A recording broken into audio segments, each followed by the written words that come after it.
I'm going to talk about today are largely different customers. So different customers have different things they want to buy, and that's a random effect. And then also products you might treat as a random effect. So then you have two of them.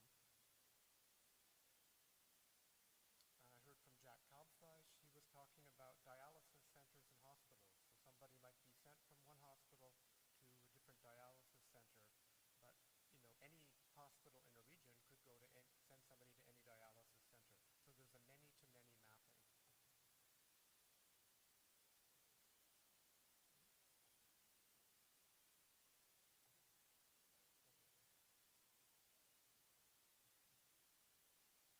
Okay, so what I'm interested in looking at are problems where there's a great many data points. So I want random effects models to scale. And is the laser, okay. So if you have, say, 5 million or 100 million observations, that would not even be big data in a modern data set. However, the naive algorithms that you would use in a cross-random effect setting, they scale as n to the 3 halves. So it will cost you n to the 3 halves to compute, or worse. And so with a big data set, then cross-random effects simply can't be done. In these recent contributions with Hasty and Ghosh, we look at generalizing squares, and we get the computation to order n using a backfitting model. To get no feedback.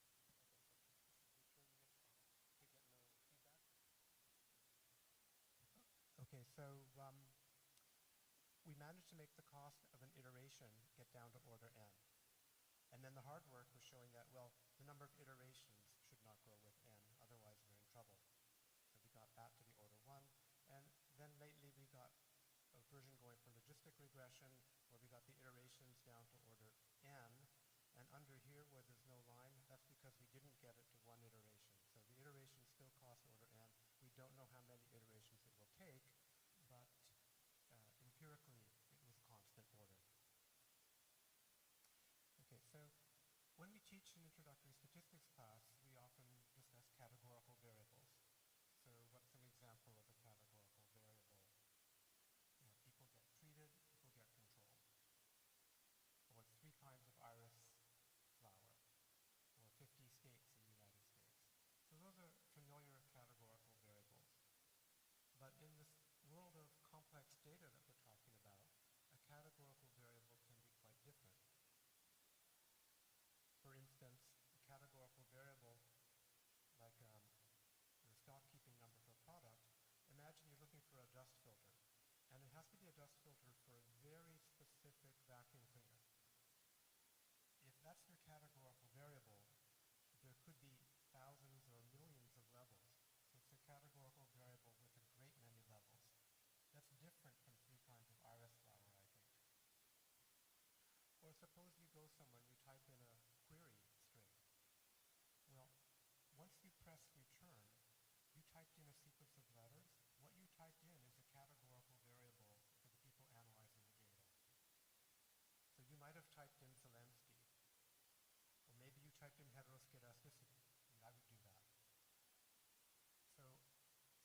these mean zero, constant variance, independent errors.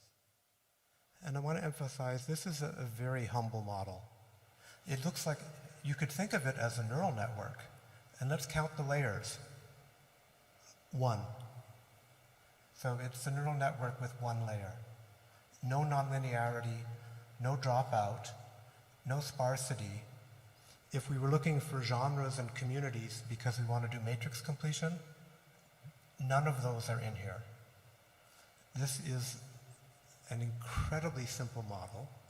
It's about 70 years old. Henderson could write about this in the 1950s. Henderson didn't even have integrated circuits. Moore's law came after. This is a very old basic model. Henderson actually had more complicated models than this because he put in a random interaction term that's not in there. And so here we are at a conference on complexity, and why am I talking about a 70-year-old super simple model? I was worried about that for a while. Then I noticed it's complex data. So the data's complex, even though the model's not. So we're still on topic. Okay, this model is not the ultimate model that we want to study with data like this. It's the simplest model that we couldn't do. And if you want to compute it, it costs you n to the 3/2 work. And some work with Caitlin Gao, we found, suppose you want to calculate the likelihood function at 1 parameter value. You calculate the likelihood 1 time. You don't even maximize it. Just evaluate the likelihood. It's n to the 3/2. In the era of big data, you can't have your computation grow like n to the 3/2. That means that as computers get faster, your problem gets worse because the computers are making the data at a rate that's the 3/2 power of how fast they can analyze it. You can only win by sending n down to 0. Okay, and suppose you did a Gibbs sampler instead, and we have many, there are many times where you look at something frequentist and you think, I can get out of it if I just use Bayes. And so using some results from Roberts and Sahu, we did an analysis, and if you run Bayes, it costs you order n per iteration, but it takes you n to the 1/2 iterations, and you're right back at n to the 3/2. And what happens repeatedly and constantly, if there's a problem with Bayes, there's a problem with frequentist, and vice versa. If there's a solution one way, then you can actually usually turn it into a solution the other way. Okay, so if we want reproducibility, we want to be able to generalize from the data we have to some future data. And how do we generalize? It's because we get replication. Things repeat. We see the same thing over and over again, and it stays true. That's so easy with IID data. With hierarchical data, well, that's just independent clusters. The clusters are independent. There's dependence within the clusters. We can still kind of do it. But with crossed effects, you can't kick out those correlations. If you take a subsample of customers, that subsample is correlated with the held out data because it has the same products. And if you take a subsample of products, then the customers make it correlated with the products that you didn't keep. It's one big tangle. It's like an n of 1. You have n equals 1 glob of data, and you can't slice it into independent replicating pieces. And I think of like a subjective generalization of a difficulty ladder. At the bottom of the ladder is IID, and hierarchical models are, they're harder, but you can do it. I put time series next. Maybe Rob would put it somewhere, Heidemann might put it somewhere else. And then I think cross-random effects. And then at the top of the pyramid are networks, and those are just very hard to generalize. Okay, so I have some notation for what I'm going to show you. And so we're going to have rows and columns. We put the data into a matrix, rows and columns. You could think of the rows as customers and the columns as products that they might buy. And then we have this quantity Zij. And Zij tells us what data we've got. If Zij is 1, then we got the data. We got X and Y. But if it's missing, then Zij is 0. And then we keep track of the sample sizes. How much data is in row I? We'll just add up Zij. How much data is in column J? We'll just add up Zij, but now you add it up over I. And we've got R rows and C columns. And what's the total number of data points? Well, you can just add up the row counts, or you can add up the column counts. They better be equal. In the problems that we're motivated by, it's very sparse. It's a large data set and it's sparse. Large means that the number of rows is way bigger than 1. So we have a lot of rows of data, and we have a lot of columns. But the number of rows is way less than the number of data points. The number of data points is way less than the number of data points we could have had. So R times C is much bigger than N. For instance, in the Netflix data, N is 100 million, and it's about 1% of R times C. Because most people didn't watch most movies. Okay, so what does that Z matrix look like? I showed you the rectangle. If you're in a world of hierarchical data, the row variable might be nested in the column. So row 1, 2, and 3, they're in column 1, and row 4 and 5 are in column 2, and you never get the same row in 2 columns. So that all the dots land in vertical stripes. Or you could have it transposed, so the column variable nested in the row variable.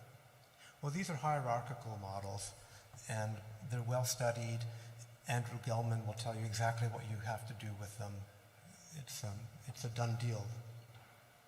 Suppose that every time a new data point comes along, it's a new row and a new column. Well, now you basically have IID data. Okay, so those are 4 settings that we don't have. The setting that we want to think about is this one, where the data, they just do what they want. So it's an arbitrary mishmash of what things were observed together. And that's what people's data look like. Okay.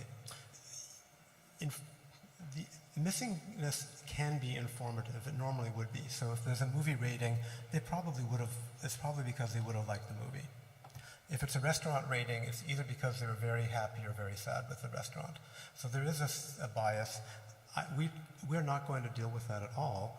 To do that, you would need information from outside the data, and even if you ignore that problem, it's already hard enough. Okay, so here's what you could do for regression. There's ordinary least squares and there's generalized least squares. And ordinary least squares, beta hat is familiar, x transpose x inverse, x transpose y. Here's generalized least squares. We probably have all taught these 2 things. And then what's x? Well, that's an n by p matrix with all of our predictors. Y is the responses in the corresponding order, and v is the covariance matrix. And in this world, we're not going to have p growing with n. We can't even do that yet. We're going to have p equals 30. Okay, so what's good and what's bad about ordinary least squares? Well, what's good is that it's consistent. Okay, so it could have been worse, but it's consistent. But ordinary least squares is inefficient. Here's the variance that you get. It's more than the variance you could have had, so you have low power. Ordinary least squares is naive. When it estimates its own variance, it's too small. So you get false discoveries.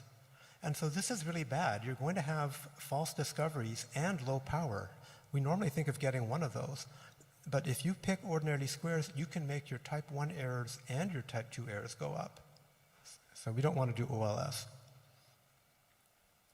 Okay, so let me show you a toy example of this covariance matrix. So we have a small data set, 3 customers looking at 4 products. Customer 1 really did rate item 1. And so there's 8 data points in this little matrix. And we put labels 1 to n on them. So here's observation 1, 2, 3, 4, 5. Here's observation 7. It's in row 3, column 2. What does the covariance matrix look like? Well, first of all the data in the same row are correlated. Same customer, correlated. So here's a correlation matrix for the customer random effect. These customers are in row 1, row 2, and row 3. Likewise, product 1 has this correlation of 1s. Product 2, product 3. But this is block diagonal, but I've had to reorder the variables. So it's observation 1 and observation 6 are in column 1. Observations 2, 3, and 7 are in column 2. Okay, so it's block diagonal and a different block diagonal. Now let's look at the covariance matrix of y. It's sigma squared times the customer correlations plus sigma squared b times the product correlations in their order plus sigma squared e times the identity matrix. That's V. We have to get V inverse X. This is not easy. It's not simultaneously diagonalizable. You can't do Sherman, Morris, and Woodbury. We tried. Okay, so what are you going to do? Well, if you did the algebra naively, it's n cubed work because that's an n by n matrix. You can look in Doug Bates' reference, and you can actually do the algebra in r plus c cubed, not n cubed. There's an r plus c by r plus c matrix inside that code. You just have to solve that. But r times c is more than n. So one of them has to be more than square root of n. This is like, okay, this would be, you could put that in an undergraduate lecture. Okay. Well, then r plus c cubed has to be more than n to the 3/2. There's no way out of that. Okay, so if you run it, it's going to cost you superlinear. This is why you don't see big data with cross-random effects. So it's superlinear cost. Nested thing, it's blocks. You can do Sherman, Morris, and Woodbury. It's very easy with the hierarchical model. And then we can check. We run Doug Bates' code, and it does cost order n to the 3/2 to evaluate the likelihood one time or to solve the MLE. What about Markov chain Monte Carlo? Well, when you have trouble computing something, a lot of your friends will tell you to do MCMC. And I guess eventually they're right, but the first thing we tried, and maybe everybody would try Gibbs first, and it completely doesn't work. And it's very different from what happens in the nested case, so you can do interweaving or Stan or something. And then every time we had a failure, somebody would tell us what Caitlin should do next. And she looked at block Gibbs, reparameterization, Langevin, Mala, she looked at lots of different things. Not one of them worked on the cross-random effects problem. Not one. And then Bates et al., they actually removed Bayes from LME4. It wasn't because Bayes is unreliable, it's because computing it was unreliable. Okay, and then if you look in the literature, there's so many papers on MCMC for nested variables.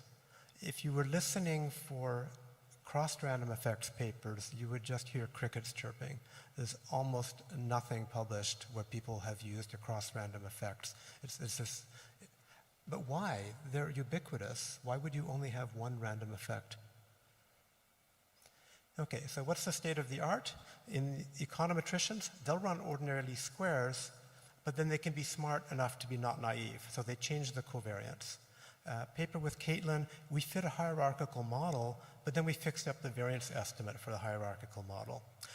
A very recent paper by Papaspiliopoulos, Roberts, and Zanella, they did a collapsed Gibbs sampler. Okay, so that's the right way to do Bayes for this problem. That's the right MCMC, is a collapsed Gibbs sampler. And James John Rowe had suggested that too. Now, their method works. They have very strong assumptions. The method works outside their assumptions. So, first of all, they're using a collapsed Gibbs sampler, so they analytically integrate the intercept, and that's huge. They had to make the assumption that every customer bought the same number of products, and every product was purchased by the same number of customers. So that's a balance condition that we didn't really want to have. Okay, then, and then they show the mixing. It's sort of order 1. It's order 1 times something you don't know. And that unknown is a constant from, I'll show you later, it's a constant from another random walk. What's nice about that constant is it doesn't depend on the x and y values. It only depends on the pattern of z's. Okay, so now I come to the approach that Hastie and Ghosh and I worked on, something called backfitting. Okay, begin with this thing that Robinson proved. The generalized least square solution, it minimizes this sum of squared errors, okay, y minus x beta, and then indicator variables for all the row effects, indicator variables for the column effects. So this ZA, it's a matrix with n rows, and a column for every customer, and there's a 1 if that data point came from that customer. And similarly, there's a product indicator variable. So it's minimizing that sum of squared errors with a ridge regression penalty on the random effects. And here are the ridge regression penalties, their variance ratios. Okay, so now how do you do this? Well, the most basic thing you could do is you could minimize over beta, then minimize over A, then minimize over B, then you could do that iteration, and that would be a Gauss-Seidel or a block coordinate descent iteration. And so you could definitely do that. It wouldn't really work that well. We have to do something better. Okay, so what would work better? It's simpler to think of, what if you only had the one random effect? Then the ridge regression turns into this. And you can work out what the normal equations for this are. You just set the derivative to 0, and you get answer equals algebra residual. Okay, so this is the residual y minus x beta hat. What are we getting? We're getting the random effect for every customer, and it's algebra times that residual. And what's this algebra? Well, my colleague Trevor looks at that and says it's a smoother. Okay, so it's a smoother matrix. And then really what's going on in that smoother, it takes all the data for one customer and averages it and shrinks it to 0. And then it gives every data point for that customer gets that value. So it's a shrunken mean. That's what's going on. So what you do is if you want the A effect, you take the residual and shrink the mean. What if you have two effects? Well, you could alternate between shrinking a row smoother and a column smoother, and it converges, and so we have some details. And the cost of that is going to be order n per iteration. That's nice, but now we have to make sure that the iteration count doesn't grow with n.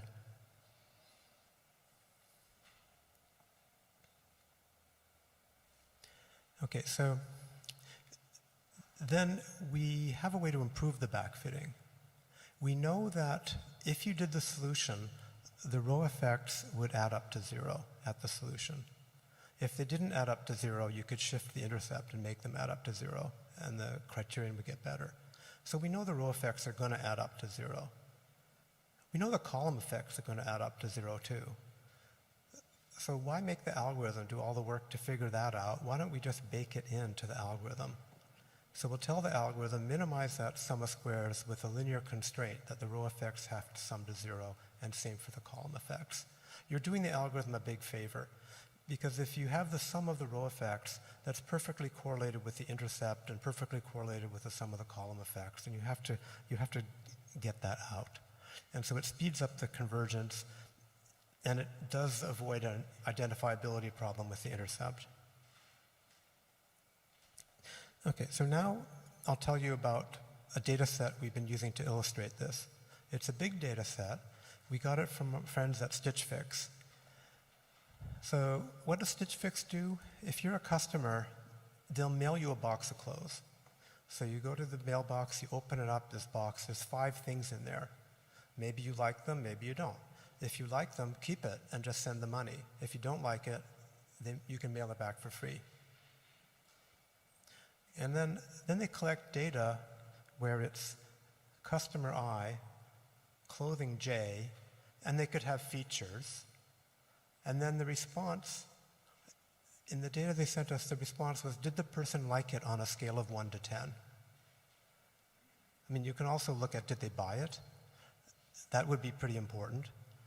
But, it's also important if they like it. If they're buying stuff that they don't quite like, that's not good either. They might stop being a customer. But, of course, for us, the real reason is we wanted to start with a regression problem, not a classification problem. So we start with a regression problem. There's a scale of 1 to 10. We'll fit a model like this. And we owe a huge debt to Brad Klingenberg for getting the data. It's actually really hard to get real data out of a company and into a university. There's so many things that can go wrong for the company. And the lawyers would look at it and say, why are you doing this? Okay, so here's the Stitch Fix data. There were 5 million ratings by 760,000 clients and 6,000 items. It's a tiny subset of their data, and by now it's pretty old. It's maybe 6 or 7 years old data, so we don't get any of their company secrets out of it, and it was anonymized. And then they had various predictors. One of them was some rough idea from a baseline model of whether person I is actually going to like product J. Then they had features like, is the item edgy? And I'm not quite sure what the precise definition is of an item of clothing that's edgy. Maybe that's different everywhere. And then another one is whether the client is edgy.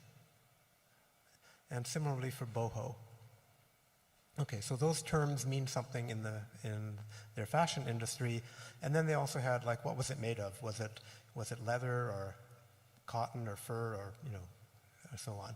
So there were 30 predictors in this model. And then what was our analysis? We just did a regression model. And we explore ordinary least squares because we think people would do that. It's naive, but we think people would do that. And we'll explore the inefficiency of OLS. And so, the algorithm that we use, we need to start with an estimate of the variance components. And in Caitlin's work and her thesis, she has a method of moments estimator. So you can consistently estimate the variances. Okay, so here's the model that we use. It's just a plain regression, pretty standard thing. Intercept, the match, was it an edgy client, an edgy item? What about this one? An edgy client that you sent an edgy item to. Okay, that would be an important, you definitely want to send the edgy item to the edgy client. And similarly for other things, this is a categorical variable for what the material was, and then we have our random effects. So by the way, I've been calling this a crossed random effects model, but really it's also a mixed random effects. We have some fixed effects and some random effects. And if you mess up with the random effects, it hurts you on the fixed effects. Okay, so, and then we studied this and we worked out that ordinary least squares is inefficient. Okay, well, we kind of know that it's inefficient, but we can actually measure how inefficient it is. So here's beta hat if you use ordinary least squares. Here's beta hat if you use generalized least squares. And we estimate the ratio of the variances. And the variance ranged between 1 and about 50. Okay. Let's look right here, 5. That's not the best, it's not the worst. If this ratio is 5, then you've got 5 times the variance that you should have had. If you multiply your variance by 5, it's like you're ignoring 80% of the information in the data. So right here, you're ignoring 80% of the data. Here, you're ignoring more than 80% of the data. And here, you're ignoring less than 80% of the data, but you're always ignoring some. The smallest was above 1. Okay, so ordinary least squares is inefficient. What I think is worse is ordinary least squares is naive. Okay, so this is, down here I have, here's the beta hat from ordinary least squares, and here's the variance estimate from ordinary least squares. That's the variance that you think you have. In the numerator, I have the variance that we think you really have. So you have this is your variance inflation factor compared to what you get and what you thought you had. And you could be naive by a factor of 100. The variance could really be 100 times more than what you thought. Oh, if your variance is 100 times too big, then your confidence interval is 10 times too short. If your confidence interval is 10 times too short and you're gunning for 95% confidence, you're getting 15% confidence. So if you're getting 15% confidence, you're going to have reproducibility problems.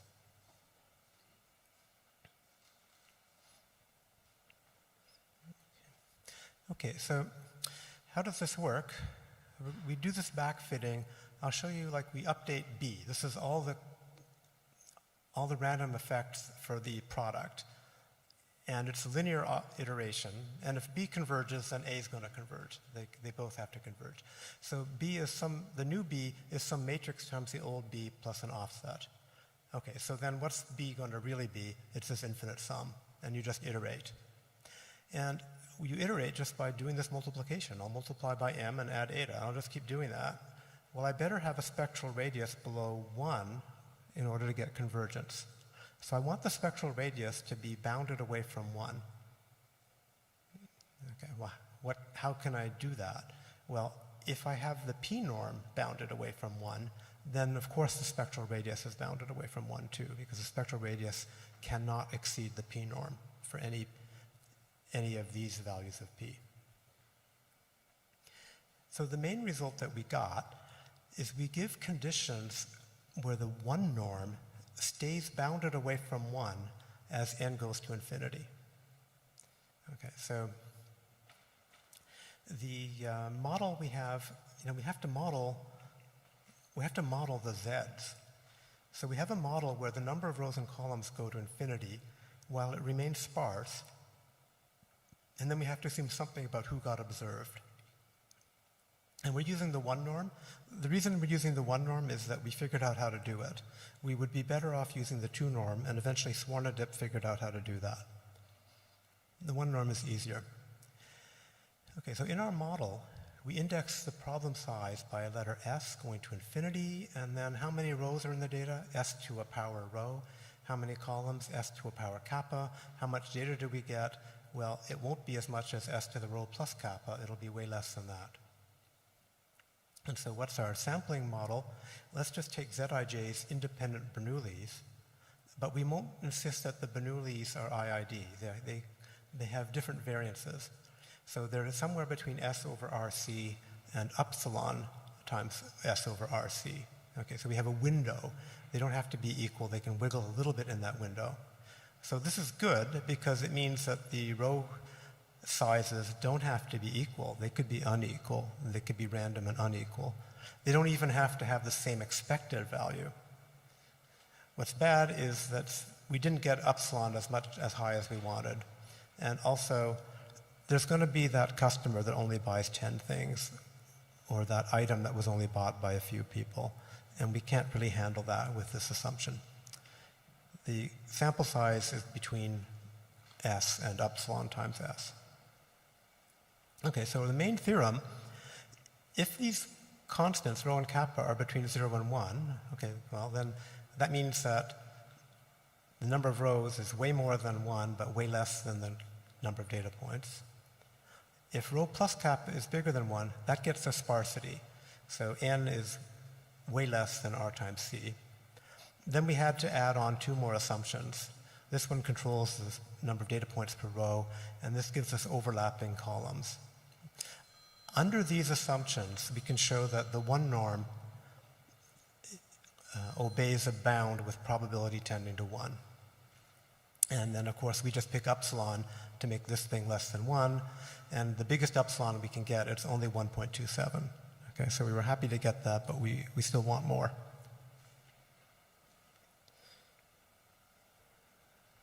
Okay, so here is a phase diagram of where we operate. So the number of rows is s to the power rho. The number of columns is s to the power kappa. If you're down here, you wouldn't have something sparse. The sparsity is above this line. So here's the triangle where we want to work. Down here, you get a dense matrix. This blue triangle is the one that our theorem covers. Okay, if your data are in there, we win. And by transposing it, you can get this. We're missing this little diamond. And later, Swarnadip solved it for the Bayesian problem. So the Bayesians can now get the diamond that we can't get yet. So they can get the whole triangle. And if you project the Stitch Fix data into this world, it lands here, outside anything that we can prove. And then, if you had an IID setting, it would be way, way sparse. It would be way up here. Okay, so this is like our phase space. If you're familiar with random matrix theory, Tracey-William and Marchenko-Pasteur, that's all on the diagonal, the 45-degree line, because the number of rows and columns approaches a constant aspect ratio. In most of our model, the aspect ratio either diverges or goes to 1 or goes to 0. Okay, so how does the proof work? Well, we have this update, and then what's M?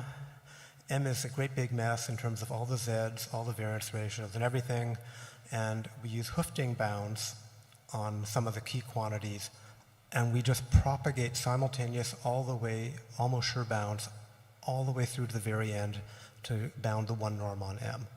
So it's a bit of a marathon. Here are some of those norms on the stitch fix data. The stitch fix data is out of the zone we proved.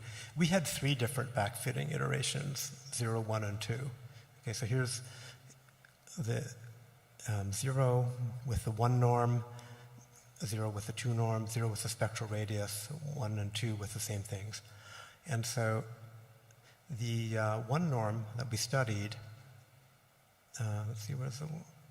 Yeah, the 1 norm that we studied is never in bounds on the stitch fix data. The spectral radius is always in bounds. So the iteration would always converge. It's just that our theory didn't cover it.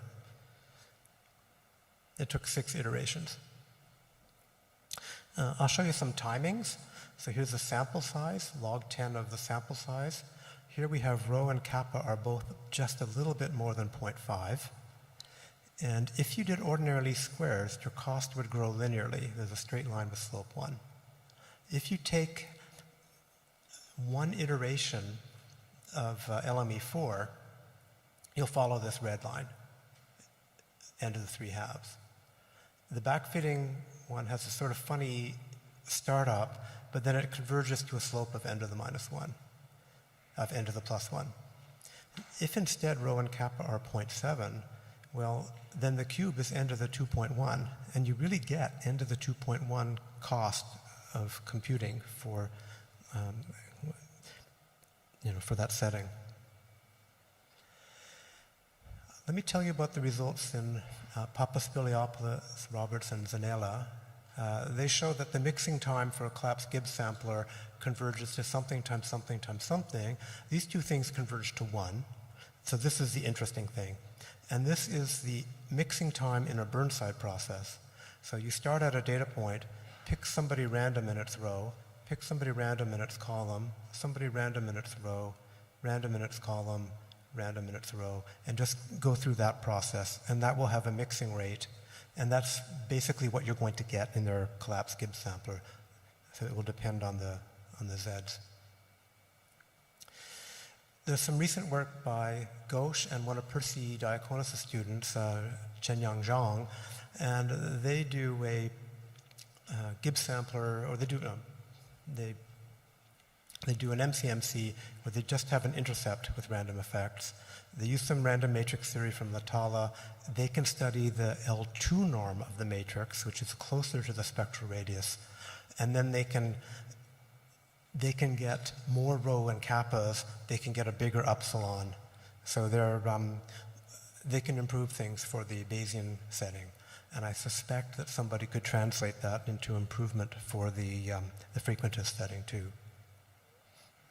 What about logistic regression? So now what's the likelihood? We have beta and 2 variances. The likelihood, it's an expected likelihood where we average over R plus C Gaussian variables, and then we average this. This is the likelihood on the data we got.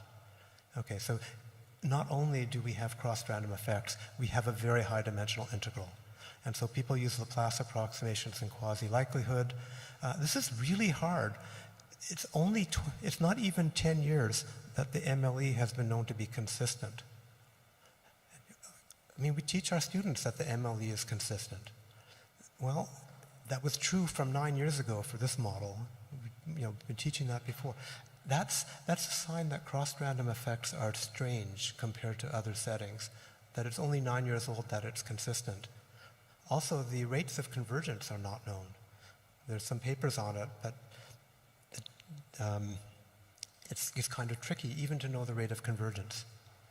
And then if you replace the actual integral by a Laplace approximation, and then just yesterday I learned about some recent work by Helen Ogden on figuring out what happens in those integral approximations. And so that's sort of on the agenda to see if we can answer questions with that. Okay, so we used a quasi-likelihood. There was an inner loop of backfitting. The outer loop was a trick by Schall from 1991. His algorithm cost the end of the 3 halves, but we cheated. Instead of taking the trace of the inverse of a matrix, we took the trace of the inverse of the diagonal of that very same matrix. And we could prove that the cheating doesn't change the answer enough to matter. And let's see, and then even better, if you update the row random effect along with beta, then update the column random effect along with beta. If you do that kind of alternation, which is very like a frequentist counterpart to collapsed Gibbs, then it goes much better. In the logistic regression setting, here's the inefficiency from 1 to about 12. Here's the naivete. Like this is 1,000. It could be underestimating the variance by 1,000-fold if you just did ordinary logistic regression and ignored the random effects. I think that's, important enough magnitude. Okay, probit model. I'm very excited about some work in progress with Cristiano Ruggiero and Swarnadip. And just looking at the names, you can probably guess what we're doing. So I have 2 of the world leaders on composite likelihood on board with me and Swarnadip. And so I'm really excited about this. It's beautiful, and it's also terrifying, because when we look at the computations, some of the things that people do don't seem to work. There's some big surprises, and I hope that we will have something on archive soon for that. But let's see. So why do I like the probit model? The latent variables are Gaussian, and the link function is a Gaussian. The random effects and the latent, they're all Gaussian. So if everything is in the Gaussian world, then some things simplify quite a bit. Okay, so it's been a delight to be here. I have a lot of people to thank. There's my co-authors, Swarnadip Ghosh and Trevor Hastie.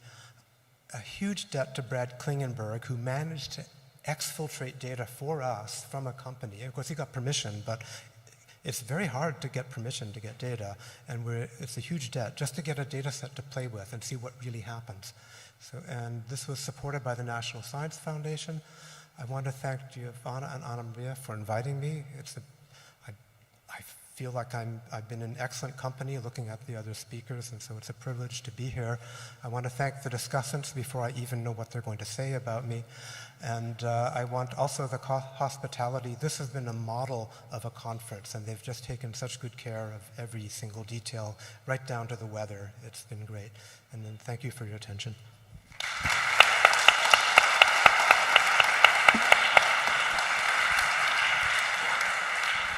Thank you very much for your presentation. The discussion is given by Professor Alessandra Salvan, Professor Nicola Sartori from the University of Padua.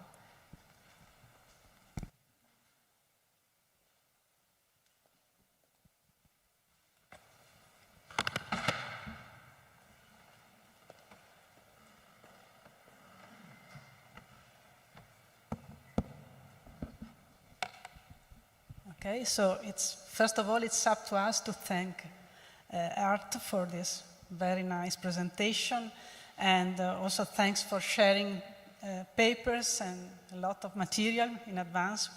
We must say that we didn't have the possibility to read it all, but what we read was really new to us and very stimulating.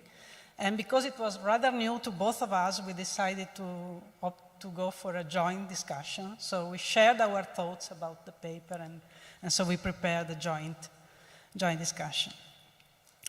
It will be rather short in addition to be joint.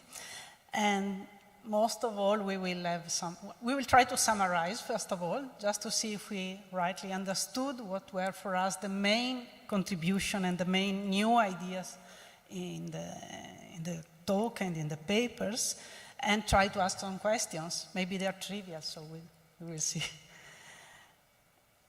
Okay, so, So as a summary of, mainly we focus on the contribution by Ghosh, Hastie, and Art on the Anna's paper and on the forthcoming paper on logistic regression. So where are we? We are in the big data realm. It's a big data regression problem with very big N, as we saw. It was 5 million in the stitch fix example, and rather small p, fixed number of parameters. So don't worry actually in this setting about accuracy of inference in the sense of repeating sampling properties. P was in the order of 30 and 33 if we add the variance components in the stitch fix example. In the random effects, so the focus is on random effects model, and it was very thoroughly explained in the presentation. And we consider separately linear model and generalized linear mixed models, so linear mixed model as well. And one very appealing feature of the linear mixed model is that you have an explicit expression for the marginal distribution of the response. And you have an explicit expression for the estimator. It's simply a GLS estimator. So why should one worry? In principle, we were not thinking one should worry about this, but actually we discovered that it can be terribly complicated to evaluate the GLS estimator. And this is what has been shown in the presentation. So, and this is when the random effects are crossed, not in all cases, of course, of random effects, but when random effects are crossed and you have a large N, the GLS formula can become prohibitively complicated. And if you go to generalized linear mixed models, there is an additional difficulty, as was highlighted, because you have a high-dimensional integral to get the marginal likelihood. And we learned that in all cases, standard algorithms are not feasible. So they had to find a new strategy. And this is the great contribution, because they showed that the optimization problem can be recast as a joint optimization with respect to beta, to the coefficients, and the random effects, treating in the algorithm the variance components as fixed.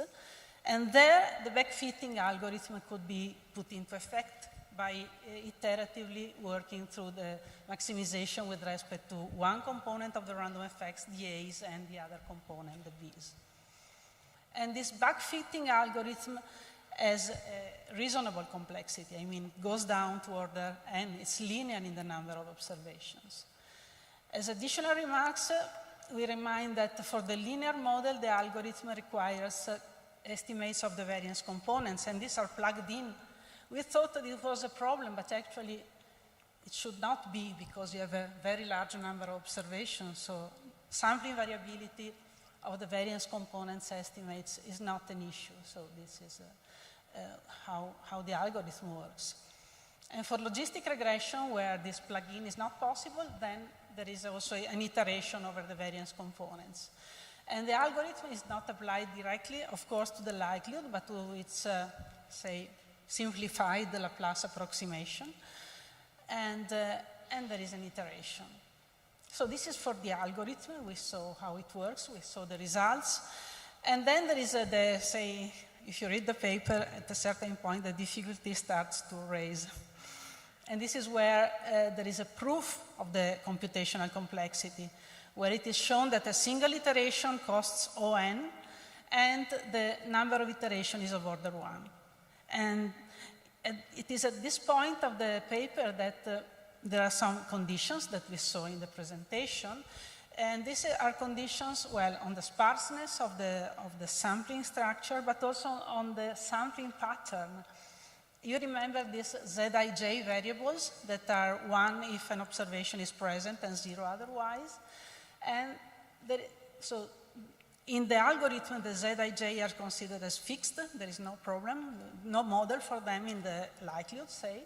But then to establish the computational complexity result, a sampling model is needed for the Zij.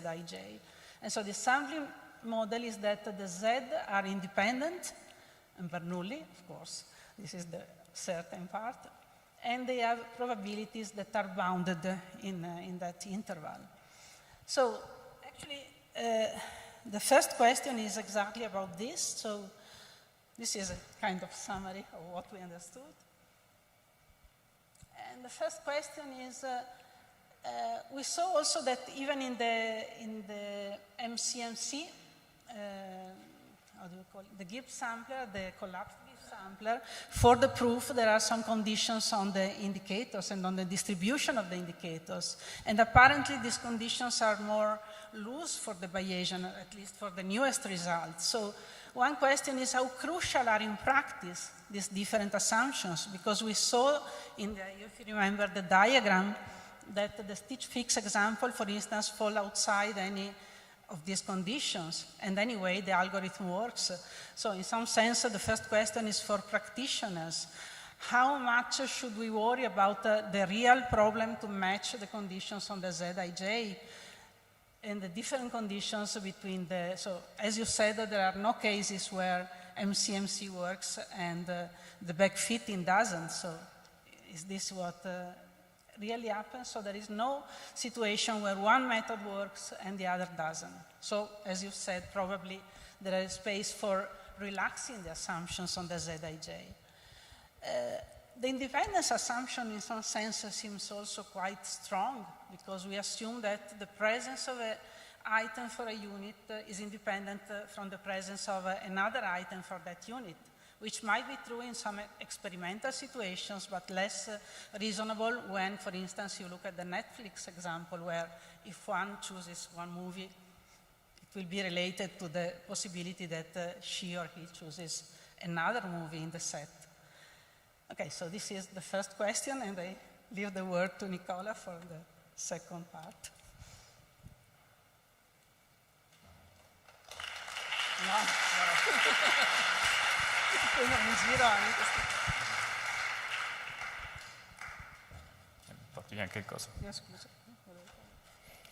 Okay, let me start first by thanking Art as well, because he sent us really a lot of material to work on, and nevertheless we ended up with a very short discussion, so it's all our fault, not his fault.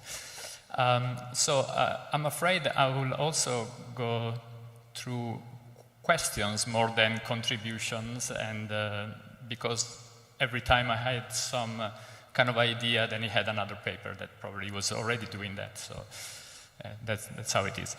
I was thinking about the last part of the talk, when he extended to generalized linear mixed model, where things get really more complicated.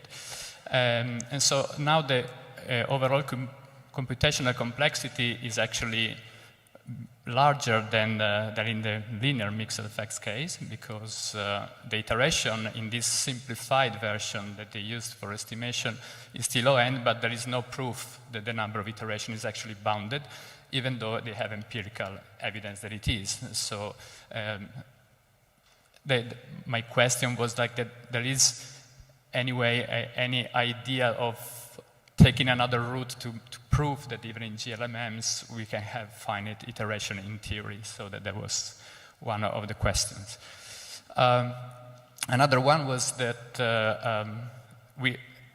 consistency in the GLMM case has been proven, as Hart said, very recently, provided you can actually get maximum likeness. So if you go through the actual likeness, so through that integral, what we do, usually we do some PQL or approximation to that. We don't do the integral, so we use some kind of a Laplace approximation, and as you said, they were somehow cheating by even not using the actual Hessian in doing the Laplace, so it was a simplified Laplace in a sense. And so there is recent work actually, some older work by McCulloch and Shun on the accuracy of the Laplace approximation in high dimensions, so when the dimension of the integral increases with the sample size. And this more recent work by Ellen Ogden shows that when you do Laplace, of course, even in the simplest logistic regression with one random effect, so with hierarchical models, much simpler, of course, you need the number of observations per random effects to, of course, grow with the sample size. And you have condition for that in order to guarantee that the actual inference is accurate enough. And here things are much more complicated, clearly, because you're going in two directions. So I was wondering, what can we say about consistency when actually we use these other approaches, even if you simplify them? So I have no answers. I'm still raising questions. I was curious about the slide with the probit. I can imagine the simplification with probit instead of logit, because you have an underlying normal. You can fit like truncating the normal. You have normal under the facts, and so normal with normal. I can imagine, I don't know what we have done, but that you might have simplification, of course. And so I was wondering if you still use some kind of backfitting idea in this new work, or if it's simpler in a sense. And so it was mentioned, I think, in the discussion by Brunero Eliseo yesterday, the idea of approximating the logit with a mixture of normal, of scale normal. And so maybe if in that case, the logit, we can use the approach you have developed that we still haven't seen for the probit, and might be used even in the logistic case. I don't know, since I don't know the approach you use, but maybe exploiting this connection, as Brunero showed, could work. And then just a few hints on possible alternatives. So composite likelihood has been used in the past by Ruggero and Cristiano. Since you're working with them, I'm sure you are aware. And so that paper was about using pairwise likelihood in the cross-random effects generalized linear mixed model. And so basically, instead of doing the n-dimensional integral, it was taking all the possible pairs. In this case, would be all the possible pairs when Zij is equal to 1, so where you actually have a cross. And so you can reduce the computational burden in doing like a two-dimensional integral that you can handle computationally. But I guess in this case, it's not helping, because you have so many of these pairs that is exploding even larger than a case n squared. And so you cannot do that in this case, so you're not simplifying. But I was thinking maybe we can, instead of doing pairs, try to smartly choosing what we combine together in a different way, so having less contribution to the composite. So one key point when you use composite likelihood is decide what you compose. So what are the single ingredients? So probably there might be some way of choosing smartly a finite number of components to put together, in order you will know that you will lose efficiency, but not to lose too much, maybe. And so it's very hard to quantify in advance.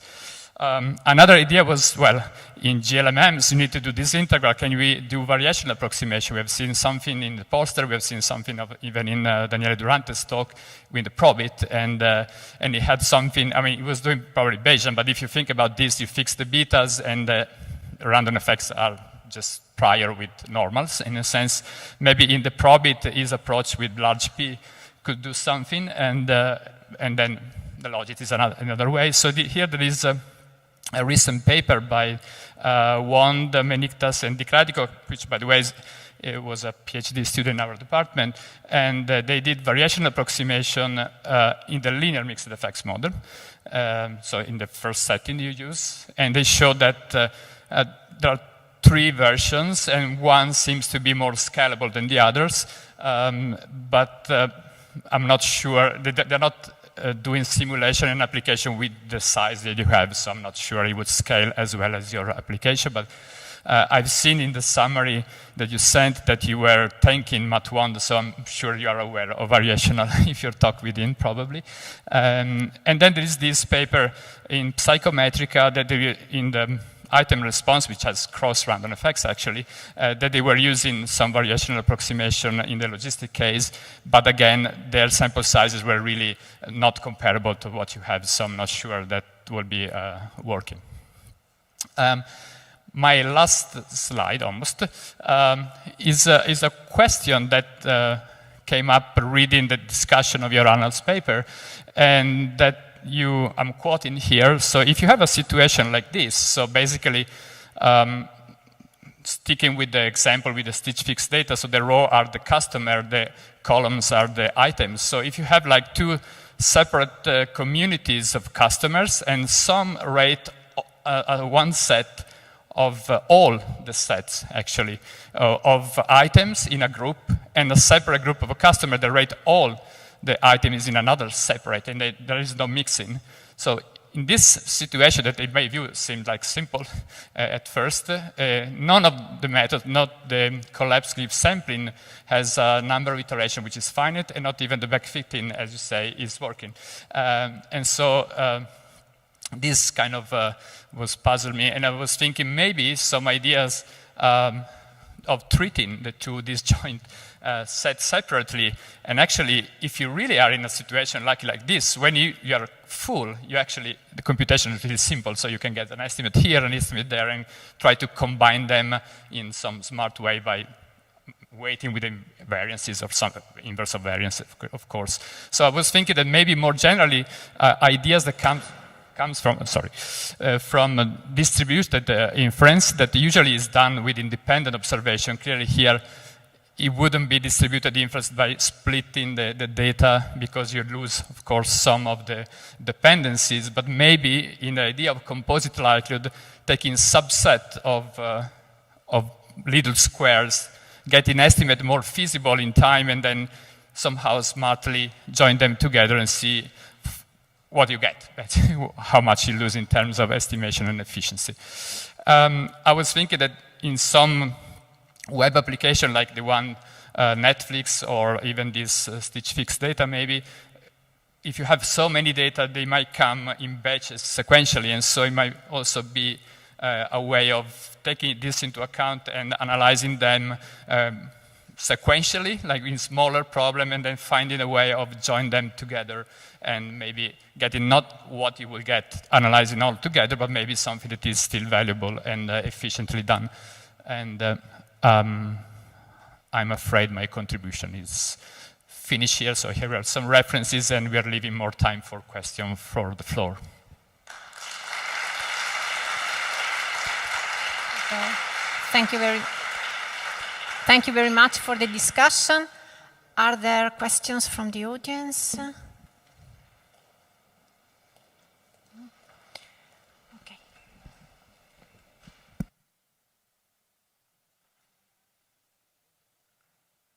Okay.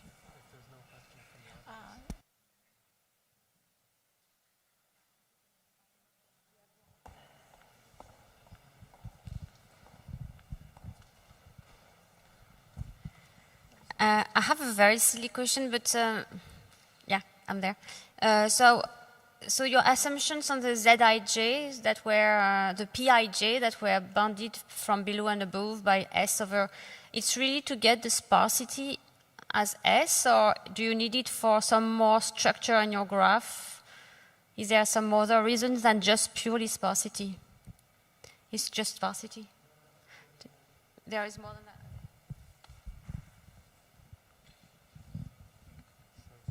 Okay, well, for Judith's question, we needed to get every row and column to have a decent number of samples in it. So we didn't want to have a row that was empty or only had a few, even though the real data would do that. The theory wouldn't handle it. And then we also needed a condition so that there was overlap, like maybe two of the columns should overlap. Because if the columns don't overlap at all, then it starts to look like that that figure Niccolò had. So we have theory to not land in that corner. Okay. I should go up here.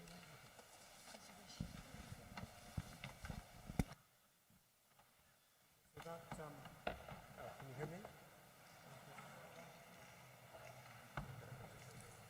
Okay, it's on now. So that was, I was taking notes very quickly. There's a lot of good questions. So thanks, Alessandro and Niccolò. We clearly understood everything that we did, even though it took us years to get there, and they had a few weeks. So there are many good questions that we raised. Let me see. What about the real Zij's not looking like our model? That's not a problem for the user. The user just computes stuff and they see if it converges or doesn't converge. And usually it converges even if the theory doesn't. It's a problem for us because we want to talk about, we want to show that something good will happen for you later and we don't even see your data. So it's more of a theory problem, I think, than a practitioner problem. The independence assumption is too strong. We really feel like walk before you starting at some very, very basic, these are very basic models. I mean, people might want to fit a random forest instead. But when you fit a random forest, it doesn't ask you if your categorical variable is a fixed effect or a random effect. Should it? I don't know. That's kind of where we'd like to get to. The two communities, that was very interesting, and it's a problem. We saw it in the PRZ paper. They raised that condition. And then what you think is, well, I'll just, solve it for the two communities and pool the answer. Or if you gave me 100 communities, you basically gave me replicates. So actually, I'd love to have 100 communities like that, then I could have independence between communities. So it's kind of ironic that this assumption either violating that assumption makes it worse, but actually makes it better. And you can think of that, suppose I add 6 to the random effect for everybody in community 1, but I subtract 6 for all the products in community 1. And then I subtract 6 from all the customers in community 2 and add 6 to all the products in community 2. I think I get a non-identifiability that doesn't really change the likelihood. I think that's why we need that assumption. I also think it wouldn't mess up the fixed effects, it would just complicate your random effects. There was a point about variational inference. I have a student, Sifan Liu, who is using quasi-Monte Carlo methods to solve the variational approximation, as you have to approximate things with a Gaussian. I think that's going quite interestingly. There's a question about, comment about composite likelihood, and yes, Swanadip, Cristiano, Varen, and I think we have a really sweet way to group the data for the composite likelihood. You could do backfitting, I don't think you have to. The Laplace approximation accuracy, that's something that we were discovering, that we had an issue with it, and Ruggiero knows a lot about that, and he and Cristiano were actually telling me about the Ogden paper a day before I heard about it from Nicolo. So we definitely have to look into that. Let's see. Oh, you gave me a lot of questions.